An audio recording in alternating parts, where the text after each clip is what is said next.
social.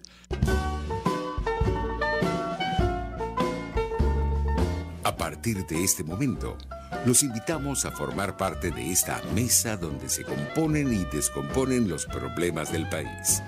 RCR presenta Buen Provecho.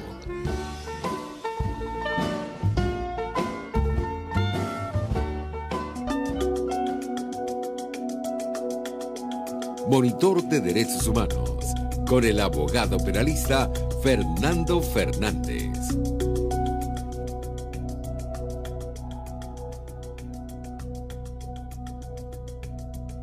Buen mediodía y buen provecho. Les deseamos a todas las personas que nos escuchan. Les habla Fernando Fernández, del Monitor de Derechos Humanos. Seguidamente, los créditos de la estación. En la Dirección General de la estación, Jaime Nestares. En la gerencia de producción, Willy Sarcaya. En la producción del programa, Carla Sons. En los controles, Gregorio González. En la conducción, quien les habla, Fernando Fernández. Estamos en todas las plataformas digitales rcr750.com, rcr.tv y rcr750, en YouTube rcr750. Esta es la radio que se ve. El Monitor de Derechos Humanos tiene la cuenta en Twitter, @dhmonitor y @fm_Fernández. Y también utiliza las etiquetas Monitor de DH y Observa Crímenes. El correo electrónico es fmf_monitordh@gmail.com. Hoy miércoles 28 de julio de 2021 tenemos el agrado, el placer de contar con un invitado de lujo. Se trata de Simón Gómez, quien es abogado summa cum laude de la Universidad de Carabobo, profesor de la Universidad Metropolitana de Caracas, es magíster de la London School of Economics y acaba de obtener un importantísimo diploma en Derechos Humanos de la European University Institute. ¿Cómo estás, Simón? Bienvenido. Hola, Fernando. Qué gusto estar aquí. Muchísimas gracias por la invitación. Saludos a tu audiencia. Bueno, Simón, muchísimas gracias por aceptar la invitación. De verdad, estaba esperando este momento con mucha ansiedad y con mucho gusto, porque estamos planteando una situación relativamente compleja y te hemos pedido que por favor nos analice la situación de Venezuela ante la Corte Penal Internacional. Si me hubieran pedido con anticipación un título menos técnico, un poquito más poético, yo habría citado una de las estrofas del poema La Renuncia de Andrés Eloy Blanco, que dice así: desbaratando encajes, regresaré hasta el hilo. Queriendo decir que la cosa está tan enredada, tan llena de temas, de asuntos, de ideas, de opiniones, teorías de la conspiración, errores diseminados, noticias falsas, sean intencionales o no, un mito enorme y propaganda, y por supuesto una tendencia hacia el desprestigio y la satanización de la Corte Penal Internacional. Quería entonces, con esta introducción y con el poema de Andrés Eloy Blanco, darte la oportunidad de que nos comentes un poco de qué está pasando en la Fiscalía ante la Corte Penal Internacional. Y nuevamente gracias, Fernando. En efecto, estamos en un momento pues muy crucial en el desarrollo de esta historia en búsqueda de la justicia en nuestro país, en esta instancia internacional que es la Corte Penal Internacional. Y digo que es un momento crucial porque pues estamos a punto de en lo más breve de saber cuál va a ser la conclusión de la etapa preliminar de la situación que se encontraba en lo que se denomina un examen preliminar. Un poco de contexto para la audiencia, comprender en dónde estamos, qué ha venido sucediendo. Este examen preliminar de la situación de Venezuela 1 se inició en febrero de 2018 por la propia voluntad de la antigua fiscal de la Corte Penal Internacional, la señora Fatou Bensouda, sobre la base de la situación de pues, persecución y de represión política institucional en el contexto de las manifestaciones que ocurrieron entre abril y julio de 2017 en Venezuela. Posteriormente, en septiembre de aquel año, 2018, 6 estados de América Latina remitieron, de acuerdo a las reglas del Estatuto de Roma, la situación ante la Fiscalía de la Corte Penal Internacional, ante la Corte. Y esto, pues, conllevó a que el examen de Venezuela 1 también debía incluir hechos anteriores, o podría incluir hechos anteriores a 2017, en particular, pues, a partir de febrero de 2014. Entonces, bueno, haciendo un poco el resumen de lo que ha sido esta historia de 3 años y medio, en diciembre de 2020, la Fiscalía, en su examen anual, su informe en el que da cuenta de la conducción de sus actividades en relación con los exámenes preliminares que conoce en el mundo, dio a conocer que la situación de Venezuela 1 había pues avanzado de fase y ya se encontraba en la indagación sobre la admisibilidad. ¿Y qué implicaba esto? Que se había llegado a la determinación que existían motivos fundados para creer que en Venezuela se han cometido crímenes de competencia de la Corte, en particular crímenes de lesa humanidad. Y el examen que iba a realizar la Corte, la Fiscalía en particular, durante el año 2021, como dijo en el informe, en la primera mitad, que marcaba el fin del mandato de la fiscal Fatou Bensouda, iba a considerar dos cosas. Por una parte, la complementariedad, que eran las investigaciones, que versa sobre las investigaciones, los juzgamientos que se estuvieran llevando en Venezuela de acuerdo a los estándares exigidos por el Estatuto de Roma, y luego la gravedad de los crímenes que se creen se han cometido en el país.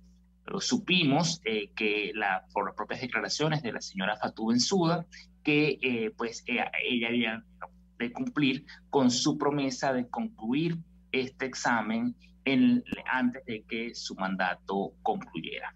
Entonces, el 28 de mayo de este año, el fiscal de la República Venezolana, el señor Tarek William Saab, incoó de forma inédita un recurso que llamó de control judicial.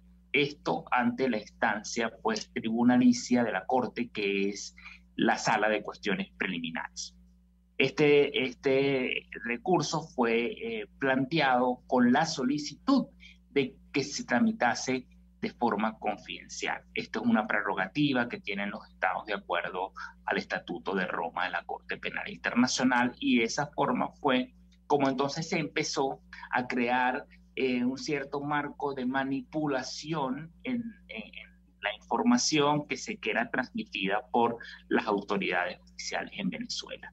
La verdad que toda la información que ha sido comunicada por estas autoridades fue desmontada en lo que se ha hecho público en la solicitud que hizo el nuevo fiscal de la Corte Penal Internacional a esta misma sala para la fijación de unos plazos para que todo ese procedimiento que se condujo de forma confidencial sea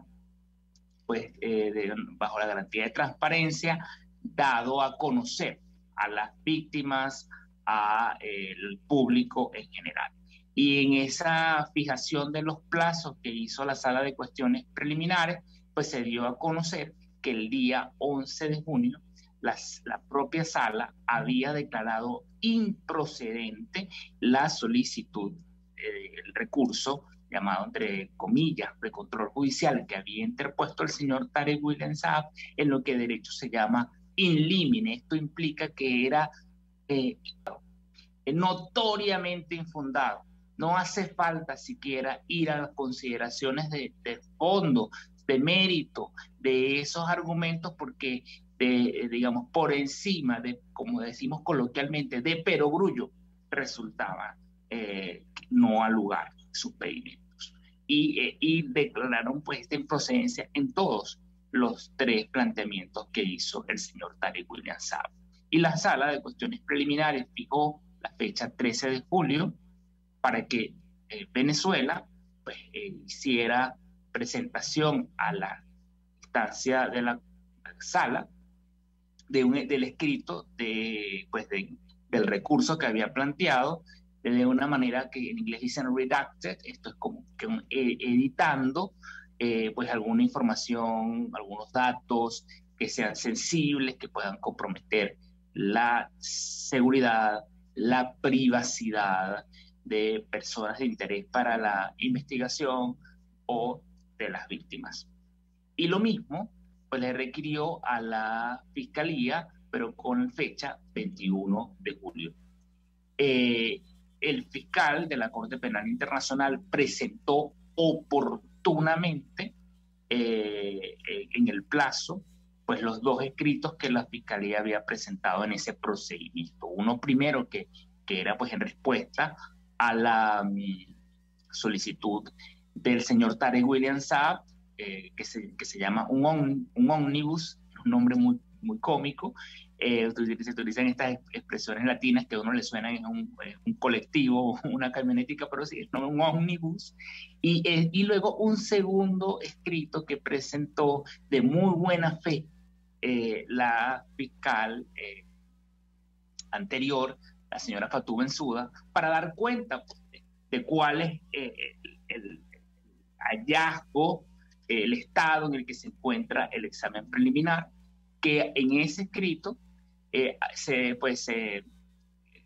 supo que el propósito general de haberlo presentado era pues recoger estas conclusiones de conclusión del examen, valga la redundancia, del examen preliminar, hallazgos finales e incluso un resumen de casos potenciales que la Fiscalía ha podido detectar. Entonces, en este momento estamos en espera de que la cuestión pues, administrativa de trámite en la oficina de registro, que debe pues, recibir, ya lo hizo, estos escritos del fiscal, registrarlos, darles un número y luego publicarlos en la página web, pues se satisface. Entonces, en tiempo muy breve podremos ver estos escritos. Pero luego que la situación entonces queda en el mismo, digamos, estatus que tenía antes de este escrito. La fiscal había dicho que iba a concluir el examen preliminar, luego dejó claro que ya lo había concluido. Entonces, lo que ahora ocurre es que tenemos un nuevo fiscal, que este fiscal, por supuesto, es autónomo, tiene amplia latitud para tomar las determinaciones que crea pues, conveniente, el ejercicio de su cargo, pero lo que pues, nos dicta el sentido común y el dictado también de prudencia dentro de una institución de tal importancia como es la Corte Penal Internacional, es que el señor Karim Khan es improbable que invierta recursos en un examen de recursos materiales, humanos, en examinar algo que ya está concluido, que ya la oficina de su antecesora pues determinó con plena claridad que había acontecido. Entonces, esa autonomía que tiene el fiscal, sabemos que el dictado del sentido común va a ser fundamental para lo que venga a futuro, ya no para cuestionar ni para revisar lo que ya la propia Fiscalía, que es una institución digamos, que no depende de las personas, se maneja bajo esta óptica institucional, pues ya había, insisto, determinado y alcanzado de manera conclusiva, de acuerdo a lo que pudimos saber y como dentro de poco podemos tener constancia escrita en digamos, el supuesto que también se hiciera público el segundo escrito que presentó la señora Fatou Bensouda, donde hay un resumen de las conclusiones y hallazgos del examen preliminar. No sé si esto, Una Fernando, cosa, es Simón, un poco claro, es el interesante, panorama que es muy complejo. Sí, es muy complejo y has hecho una síntesis extraordinaria y muy concreta, ¿no?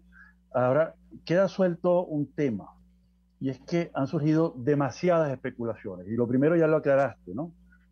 Es decir, una cosa es que el fiscal Karim Khan entregue sus escritos, que estuvo en el careo con el fiscal venezolano, ¿verdad?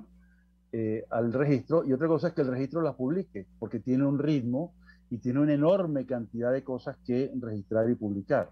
Yo estuve viendo en la página web esta mañana y hay 13 exámenes preliminares bajo su estudio, aparte de los casos que están ya bajo investigación y además de los casos que están en pleno juicio, es decir, con audiencia, etcétera. De tal manera, pues, que eso es muy importante que la gente lo sepa, porque quienes nos escuchan también reciben un bombardeo de información que dicen que ya el caso está listo y que van a poner preso a fulanito y que fulanito tiene que comparecer y que fulanito va a ser perseguido por el mundo entero, de tal manera pues que se ha creado una enorme maraña de confusión. Por eso empecé con el poema de Andrés Eloy. Desbaratando encajes llegaremos hasta el hilo. Entonces, ¿tú crees que fue debilitada o fue fortalecida la figura de la oficina de la Fiscalía? Y me gusta que hayas puesto el tema de la institucionalidad, porque de eso se trata. Sí, en efecto, hay mucha confusión porque, bueno, es natural que de algún modo también que ocurra, porque se trata de procesos complejos en donde vamos a, pues nosotros en Venezuela, trajinar digamos, este camino que es un camino de largo aliento.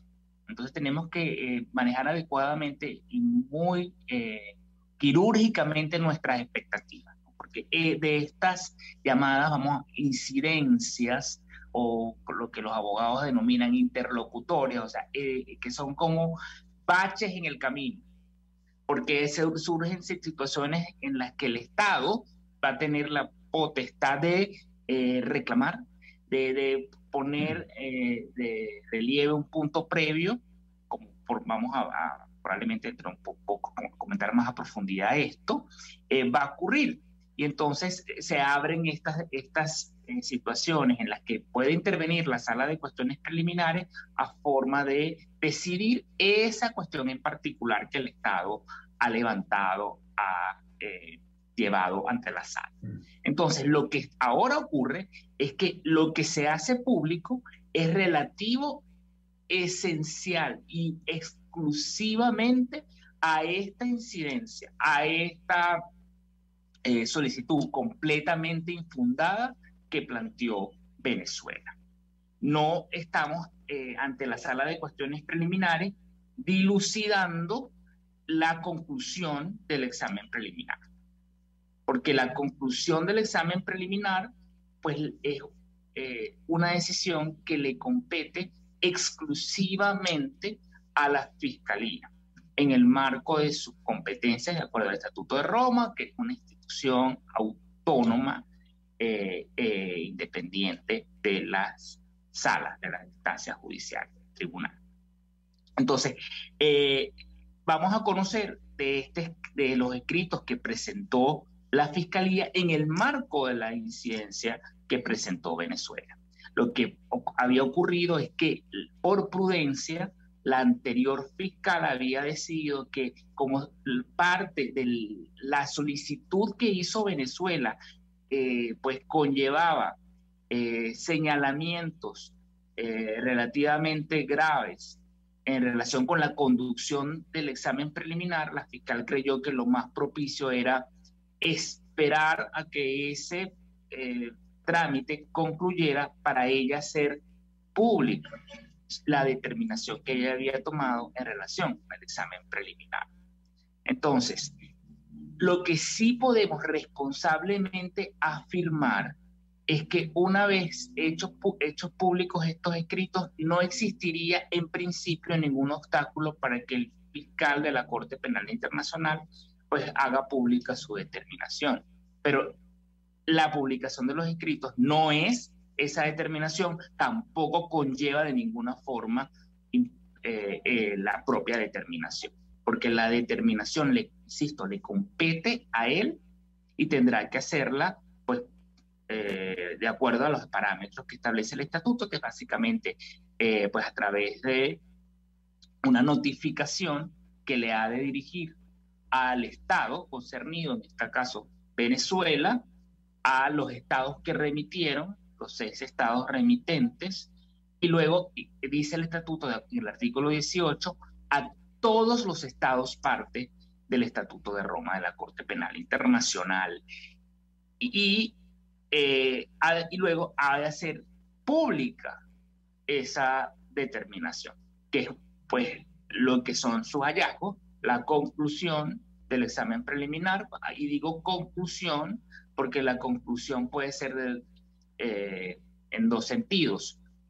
Uno, que es el que completamente indeseado y no queremos que ocurra, y no, porque sería muy dañino para la lucha por la justicia en Venezuela, es que se cierre el examen preliminar o digamos, la conclusión puede conllevar a pues, la iniciación, el acto de declaración que inicia una investigación formal sobre la situación de Venezuela 1. Entonces, esto no ha ocurrido. Toda esta información que ha circulado, pretendiendo manipular, generar desinformación, tenemos que ser muy claros. No se ha iniciado una investigación. Lo que vamos a tener conocimiento público es lo que la Fiscalía le contestó al señor Tarek William Saab en la incidencia. Digamos, esto removería el obstáculo previo que existía para que se dicte la conclusión, el pronunciamiento sobre la conclusión del examen preliminar. Ahora, ¿cuándo se va a ocurrir? No existe ninguna regla dentro del Estatuto de Roma ni de los demás instrumentos de la Corte Penal Internacional que fijen un plazo para eso. Allí va a operar la discreción del fiscal en lo que él crea pues, que es propicio para su buena gestión. Una cosa, ya con esto cierro esta parte, muy importante en lo que hemos leído de este pronunciamiento de la Sala de Cuestiones Preliminares, es que requiere de la Fiscalía que haya un diálogo constructivo con las autoridades venezolanas. Esto también ha dado lugar a cierta manipulación. Sobre esto debemos decir que el diálogo constructivo siempre existe en la conducción de todas las actividades de la Fiscalía de la Corte Penal Internacional. Es su norte y su vía. Porque la Fiscalía de la Corte Penal Internacional además ha sostenido numerosas reuniones, 7 reuniones con autoridades gubernamentales en Venezuela. Este señalamiento que hizo la Sala de Cuestiones Preliminares de modo de llamar la atención de la Fiscalía era básicamente porque el escrito que presentó la señora Bensouda, en donde daba un resumen de los hallazgos que ella había obtenido del examen preliminar y de los posibles casos potenciales, no había sido transmitido con anterioridad al Estado venezolano. Y allí la Sala de Cuestiones Preliminares le recordó a las fiscales que, bueno, que era necesario ese diálogo.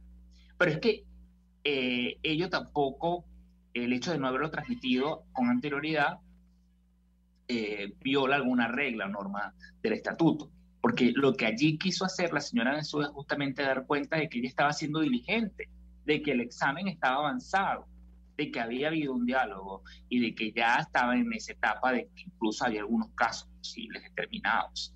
Y pues en todo caso, cuando en el supuesto esperado de que se abriese una investigación en Venezuela, el Estado va a estar plenamente informado, pues se notifica con anterioridad de hacerlo público es la práctica, no dice tampoco que existe una obligación para eso, pero es la práctica de la Fiscalía de notificar, de tener esa diferencia con el Estado, y luego el Estado tiene la ocasión de entrar en un diálogo en relación con las propias investigaciones y los enjuiciamientos que esté llevando a cabo. Entonces, el diálogo siempre estará abierto. Entonces, en otras palabras, Simón, dialogar no significa claudicar, es parte normal de una operación dentro de esta fase del examen preliminar y prácticamente durante todo el tiempo que dura la investigación, porque recordemos que el Estado es soberano y la Corte es complementaria. Me gustaría que abundaras un poquito sobre esas dos palabras que son tan importantes para que la gente tenga clara cualquier notificación que ocurriere en los próximos días o meses. Sí, ha dicho algo muy importante, Fernando. Esta Corte Penal Internacional fue creada como una corte de última instancia, última ratio, decimos. No con el propósito de sustituir a los estados nacionales y sus órganos de justicia, sino más bien para coadyuvar en la búsqueda de justicia y lucha contra la impunidad que los estados tienen la obligación de realizar. Y esa complementación de la justicia nacional es un pilar central, nodal del sistema de la Corte Penal Internacional. Así lo leemos en el párrafo 3 de su preámbulo del Estatuto de Roma. Entonces, la Corte tiene la jurisdicción, tiene la capacidad de llevar a cabo estos juzgamientos contra personas individuales siempre que el estado donde se cometieron los crímenes o el estado de nacionalidad de las personas sospechosas no es capaz o simplemente no quiere realizar tales investigaciones o llevar a cabo tales juzgamientos.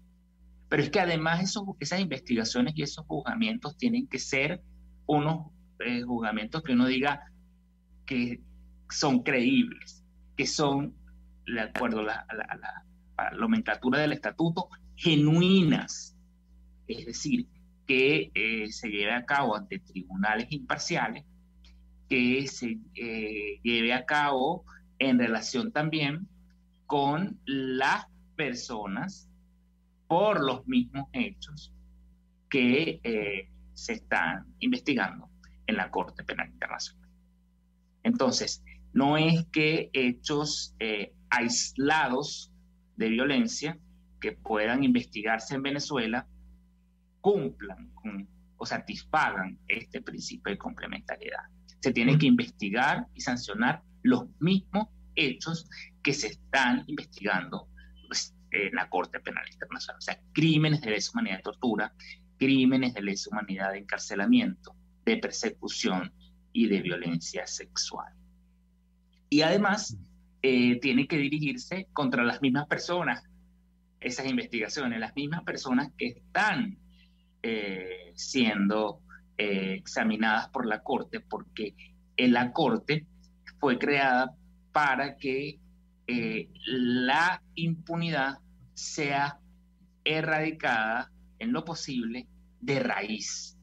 Y eso solo lo podemos alcanzar cuando los máximos responsables, las personas que instigaron valga la redundancia, la instauración de un sistema represor, de un conflicto armado que llevó como consecuencia, trajo como consecuencia la perpetración de estos crímenes que se cometen a gran escala, estos crímenes internacionales, arrastraran a personas y produjeran tanto sufrimiento humano. Entonces, no basta con juzgar a los perpetradores directos, a los autores directos de los crímenes, sino que tenemos que juzgar en la cadena de mando a los máximos responsables de que estos crímenes hubieran tenido lugar. Y eso es lo que diferencia justamente los crímenes internacionales de cualquier otra circunstancia criminal, porque, bueno, son crímenes que se cometen en esta gran escala, que si no hubiera esa posición de dominio sobre el hecho, no se hubiera podido llevar a cabo. No cualquiera está en la capacidad de cometer estos crímenes. Vamos contra el problema de raíz, digámoslo, en palabras coloquiales. Y Venezuela tiene que probar justamente que está llevando a cabo esas investigaciones y esos juicios, que no hemos visto evidencia de que así sea. Simón, muy bueno y concluyente eso que acabas de decir, sobre todo que la CPI, la Fiscalía en este caso, tiene que determinar si las investigaciones que se realizan en Venezuela son pertinentes, son creíbles, son genuinas, son relevantes, y se investiga a quien se tiene que investigar, que son las máximas autoridades que puedan estar vinculadas o no, ¿verdad? Que puede ocurrir que una persona tenga un cargo pero no está vinculado al hecho, ¿no? Entonces eso tiene que ser descartado. Ese es como un prerequisito para saber si se activa o no la jurisdicción de la Corte. Pero nos queda apenas un minuto para terminar. Y ya te voy a extender una invitación para próximos programas porque el asunto es sumamente interesante. Quería saber qué viene adelantando tú en tu cátedra, que he visto que además tu trabajo en CEPAS y en la Cátedra de Derecho Internacional de la Universidad Metropolitana viene adelantando varias actividades. Me gustaría que en un minuto hicieras un resumen bien apretadito para despedirnos. Muchas gracias, Fernando. Estoy encantado de haber estado con ustedes. Sí, estamos promoviendo el derecho internacional en Venezuela. Creemos que el derecho internacional es hoy día una herramienta fundamental para la solución de la crisis venezolana y va a continuar siendo una portentosa herramienta en el momento de rescate de la democracia, como un elemento para asir cierto grado de institucionalidad y procurar el rescate de los valores democráticos y del Estado de Derecho. Entonces, en esa medida, de manera firme, queremos promover el estudio y la curiosidad por el derecho internacional. Entonces, estamos haciendo un conjunto de discusiones de carácter público para informar a la ciudadanía sobre temas de derecho internacional con un lenguaje claro, sencillo, ameno. Esta iniciativa la llamamos Clases Abiertas de Derecho Internacional. Hemos discutido varios temas y ahora vamos con una segunda serie que se va a llamar Conversaciones de Derecho Internacional Público con el profesor Simón Gómez, donde estaremos discutiendo con varios profesores jóvenes de Derecho Internacional en la diáspora, que increíblemente fuera de Venezuela están construyendo conocimiento y haciendo actividad intelectual acerca de su trabajo, de su obra y cómo se han querido mantener siempre vinculados a Venezuela y cómo ese sentimiento nacional se ha reflejado en su producción intelectual. De verdad, muchas gracias, Fernando, por la oportunidad de hablar con esto. Les invito a todos a que nos puedan seguir en mi Twitter, @SimonGómez. Ahí estaremos anunciando la agenda de este encuentro con venezolanas y venezolanos que trabajan en derecho internacional alrededor del mundo. Y vamos a cerrar con un encuentro de honor, de un homenaje a la profesora Angelina Jaffe. Todos muy cordialmente invitados. Gracias, Fernando, nuevamente por esta invitación. Un abrazo, Simón. Hasta la próxima. Chao. Monitor de Derechos Humanos, con el abogado penalista Fernando Fernández.